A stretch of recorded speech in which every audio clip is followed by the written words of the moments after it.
विशेष करके सेंधवा विधानसभा में, क्योंकि सेंधवा विधानसभा में अब कई बड़ी राष्ट्रीय पार्टियां के छोटे से छोटे पदाधिकारी या कार्यकर्ता ये दावा कर रहे हैं या हुंकार भर रहे हैं कि हमको सेंधवा विधानसभा का विधायक बनना है। तो विधायक बनने की अब बात आती है कि जो सेंधवा विधानसभा में है, चूंकि सबसे बड़ी और सबसे पुरानी जब पार्टी है, सबसे पुरानी तो वर्तमान में है, सबसे बड़ी पार्टी भारतीय जनता पार्टी, लेकिन उस पुरानी पार्टियों के ऐसे असंख्य दावेदार और असंख्य व्यक्ति खड़े होने लगे हैं जो जिनको उंगलियों पर नहीं गिना जा सकता है। ऐसे लोगों ने भी सेंधवा विधानसभा से विधायक बनने के लिए हुंकार भरी है। तो मैं कांग्रेस की यदि बात कर, चूंकि मैं निष्पक्ष रूप से एक पत्रकारिता की भूमिका में आप लोगों से बात कर रहा हूं, आप मेरे पद पर न जाइए, क्योंकि जाति न पूछो साधु की, पूछ लीजिए ज्ञान, मोल करो तलवार का, पड़ी रहने दो म्यान। इस बात को मैं आप लोगों के बीच में बताना चाहता हूं। इस देश में विशेष करके इस जो कांग्रेस पार्टी है, उन्होंने संपूर्ण भारतवर्ष में शासन किया। चूंकि मैं सेंधवा के संदर्भ में आप लोगों से चर्चा करने के लिए आया हूं, तो सेंधवा में भी कई सामाजिक संगठन है और सेंधवा विधानसभा में ऐसे कई लोग हैं जिन्होंने कहा है कि हम विधायक के लिए तैयार हैं, शारीरिक और मानसिक रूप से। क्योंकि वर्तमान में यदि सेंधवा विधानसभा की बात करें तो सेंधवा विधानसभा में सम्मान्य ग्यारसी लाल जी रावत वर्तमान में विधायक है, लेकिन उनके साथ में जो लाव लश्कर है, जो पिछले विधानसभा में इस सेंधवा विधानसभा से जो बड़े स्तर से जीतकर कई बार कैबिनेट मंत्री रहे, उनको तक हराने का काम उनकी एकजुटता ने किया है। लेकिन एकजुटता में एक छोटी सी दरार पड़ गई। उस दरार का मैं उल्लेख नहीं कर रहा हूं या मैं प्रमाणित नहीं कर रहा हूं, जो मीडिया में आई है, जो हलचल है, उसको लेकर मैं आप लोगों से बात कर रहा हूं। भुवन सिंह जादव जो मालवन पंचायत के सरपंच रहे हैं, जिला लेवल के पद पर रहे हैं, उसी के साथ कांग्रेस से दावेदारी करने वालों की जो टीम है, वो लगभग अब पिछले एक माह में दूसरी बार यह सूचना आई है, दूसरी बार मीडिया के माध्यम से यह जानकारी मिली है कि जो कमलनाथ जी मध्य प्रदेश के जो पूर्व मुख्यमंत्री रहे हैं, वो उनके पास गए और वे सेंधवा से दावेदारी कर रहे हैं। तो जब सेंधवा से दावेदारी करी तो यह मामला बिल्कुल आग में घी की तरह काम किया। भले ही यह ऋतु वर्षा ऋतु है, लेकिन वर्षा ऋतु की ये तासीर तो हम आप लोग जानते हैं कि ठंडा माहौल होता है, लेकिन राजनीति में उबाल है, राजनीति का पारा ऊपर उठा है। तात्कालिक विधायक सेंधवा सम्मान्य ग्यारसी लाल रावत जी ने कहा कि वे लोग अपना थोड़ा सा गिरेबान झांक कर देख ले, किसी के ऊपर 376 बहुत गंभीर यानी दुष्कर्म का मामला चल रहा है, किसी पर कई प्रकार के आपराधिक मामले दर्ज है, वे भी दावेदारी कर रहे हैं। लेकिन वे इस बात को भी नहीं भूले और उन्होंने स्वयं ने उल्लेख किया कि लोकतंत्र में सबको अपने दावेदारी करने का अधिकार है। अब जाते हैं सामाजिक स्तर पर। सामाजिक स्तर पर यहाँ पर बड़े बड़े संगठन कार्य करते हैं, जो जगजाहिर है, जो पिछले 35 वर्षों से ये इस क्षेत्र में आदिवासियों के लिए जंगल जमीन की बात कर रहे हैं, लड़ाई लड़ रहे हैं, और वे सामाजिक स्तर से राजनीति में आकर इसमें चुनाव लड़कर सेंधवा विधानसभा, या विशेष करके चूंकि मैंने सेंधवा विधानसभा की बात की, उसमें मैं जोड़ता हूं बड़वानी जिले में भी वे ताल ठोक रहे हैं, जिनमें से है गजानन दादा। क्योंकि पिछले इंटरव्यू में गजानन दादा ने मुखनायक के सामने ये स्वीकार किया था कि वे भी चुनाव लड़ने के लिए तैयार है। दूसरा, जो कम समय में जिन्होंने आदिवासी युवाओं को एकत्रित करने का जो सबसे बड़ा और सराहनीय कार्य किया, उनको एक बंधन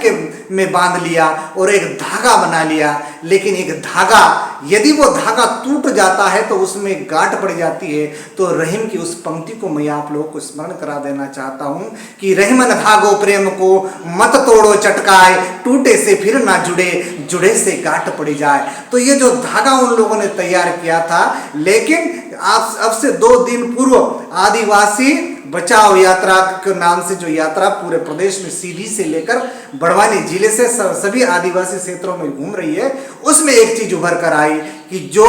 प्रशासनिक अमले में जिन्होंने हलचल मचा रखी है और कहीं ना कहीं कयास टिकट को लेकर लिए जाते थे, ऐसे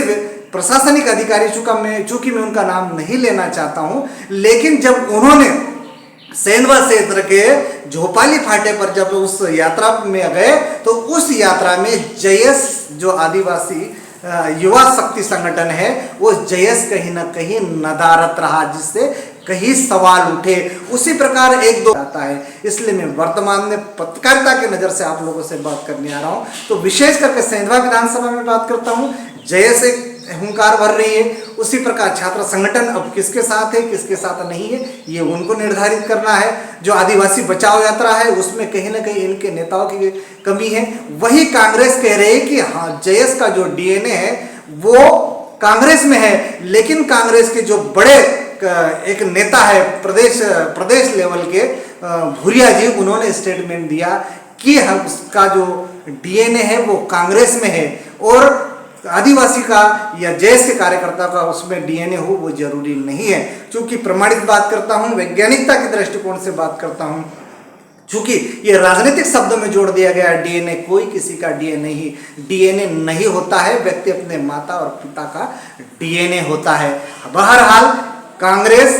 जयस और अन्य सामाजिक संगठनों में और कांग्रेस में भी जो कई दिग्गज नेता है जो कई बार सरपंच रहे, जैसे कि सिलदार सोलंकी जी जो गोई पंचायत के 2 से 3 बार सरपंच रहे, सुखलाल परमार जी की धर्मपत्नी जो वर्तमान में जिला कांग्रेस की अध्यक्ष है, उसी प्रकार सम्माननीय ग्यारसी लाल जी, उसी प्रकार भुवन सिंह यादव जी और कई चेहरे जिनको 8 से 10 संख्या आप कह सकते हैं, ऐसे लोग दावेदारी कर रहे हैं। और जहां पर एकता नहीं होती है उसका परिणाम तो कांग्रेसी स्वयं उसका जवाब जानती है और हम आप भी इसको अच्छी तरह से जानते हैं। तो सेंधवा की जो परिस्थिति है वो कहीं ना कहीं छोटे छोटे समूह में बटी है, लेकिन जनता जनार्दन चूंकि बुद्धिजीवी है वो क्या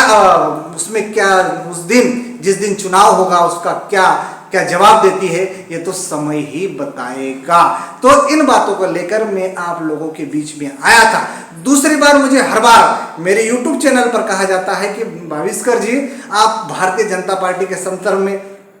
आप आम आदमी पार्टी के संदर्भ में, आप बहुजन समाज पार्टी के संदर्भ में स्पष्ट रूप से कौन कौन दावेदार है ये क्यों नहीं बताया। चूंकि मैंने बहुजन समाज पार्टी का जो यहाँ पर वर्चस्व है वो नहीं के बराबर है, कमजोर स्थिति में है। अभी तक मध्य प्रदेश में जहाँ तक मेरी जानकारी में कोई सांसद नहीं है। उसी प्रकार मैं आम आदमी पार्टी की भी बात करता हूं, चूंकि आम आदमी पार्टी दस्तक दे चुकी है, राष्ट्रीय पार्टी का तमगा हासिल कर लिया है, इसलिए वे भी दावेदारी करेंगे। अब बात करता हूं भारतीय जनता पार्टी की। चूंकि प्रदेश के कैबिनेट मंत्री रहे सम्मान्य अंतर सिंह दादा को जिले की एक बहुत बड़ी जिम्मेदारी सौंप दी गई है और स्पष्ट रूप से दादा के ही शब्दों में कहे तो चारों विधानसभाओं को जिताने का दायित्व उनके कंधों पर है। लेकिन जो सेंधवा विधानसभा है उसमें कयास लगाई जा रही है, उसमें ये चर्चा का विषय बना हुआ है। तो फिर क्या दादा चुनाव नहीं लड़ेंगे? तो दादा इस संदर्भ में कहते हैं कि वे पहले अनुसूचित जनजाति के प्रदेश लेवल के अध्यक्ष रहे हैं, उस दौरान भी पार्टी ने उन पर भरोसा किया और उस समय भी उन्होंने चुनाव लड़ा था। और अब तो ये केवल जिले की बारी है, यानी कि कहने का प्रत्यक्ष रूप से कहे या अप्रत्यक्ष रूप से कहे, दादा कहीं ना कहीं चुनाव लड़ने के लिए तैयार है। चूंकि